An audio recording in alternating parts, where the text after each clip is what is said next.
పండుగను పురస్కరించుకొని ఏటి అగ్రహారం గ్రామంలో సేవా కార్యక్రమం జరిగింది. Social activities for rural development society, hope win hospital సంయుక్త ఆధ్వర్యంలో ఈ కార్యక్రమాన్ని నిర్వహించారు. గ్రామంలోని పిల్లలు, పెద్దలను దృష్టిలో పెట్టుకుని దుస్తులు, పోషకాహార పదార్థాలను పంపిణీ చేశారు. పండుగ రోజున సేవా కార్యక్రమాల ద్వారా ఆనందాన్ని పంచుకోవాలనే ఉద్దేశంతో ఈ కార్యక్రమం చేపట్టాలని నిర్వాహకులు చెప్పారు.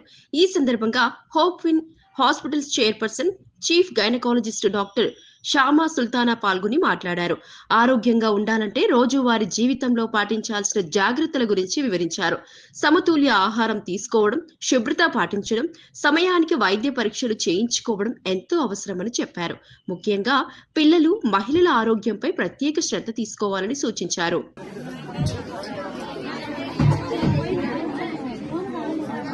ప్రియదర్శిని రోజు మేమందరం ఇక్కడ కలిసాము. SARDS వాళ్ళకి అందరికీ అభినందనలు.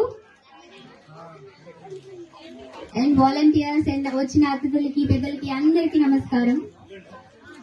ఫస్ట్ ఆఫ్ ఆల్ అందరికీ క్రిస్మస్ అండ్ న్యూ ఇయర్ శుభాకాంక్షలు. చాలా చాలా శుభాకాంక్షలు అండ్ మంచి good luck and good will తేవాలని ఆశిస్తున్నాను. సో యాజ్ ఎ డాక్టర్ రోజు మేమందరం ఇక్కడ కలిసాము. SARDS వాళ్ళకి అందరికీ అభినందనలు. అండ్ వాలంటీర్స్ అండ్ వచ్చిన అతిథులకి, పెద్దలకి అందరికీ నమస్కారం. ఫస్ట్ ఆఫ్ ఆల్ అందరికీ క్రిస్మస్ అండ్ న్యూ ఇయర్ శుభాకాంక్షలు.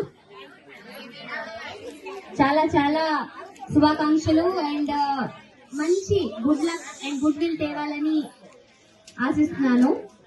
సో యాజ్ ఎ డాక్టర్ కొన్ని హెల్త్ టిప్స్. ఎప్పుడైతే మేము ఆరోగ్యం గురించి ఆలోచిస్తామో first thing is physical, emotional and also mental health అంటాము. ఎప్పుడైతే మేము ఇవన్నీ ఆలోచిస్తామో అప్పుడే మొత్తం మళ్ళీ సరిగ్గా తినక, నీళ్లు తాగక, ఈ రోజు కాలంలో చాలా వరకు చూస్తున్నాం జంక్ ఫుడ్ తినేసి అండ్ ఎక్కువ మసాలా ఫుడ్ తినేసి మలబద్ధకం అని, లేకపోతే ఎసిడిటీలని వస్తున్నాయి. సో అలా చేసుకోకుండా అటు నిద్ర సరిగా ఉండాలి, ఆలోచనలు సరిగా ఉండాలి అండ్ ఆహారపు అలవాట్లు సరిగా ఉండాలి. ఫర్ సపోజ్ నేను అసలు మరీ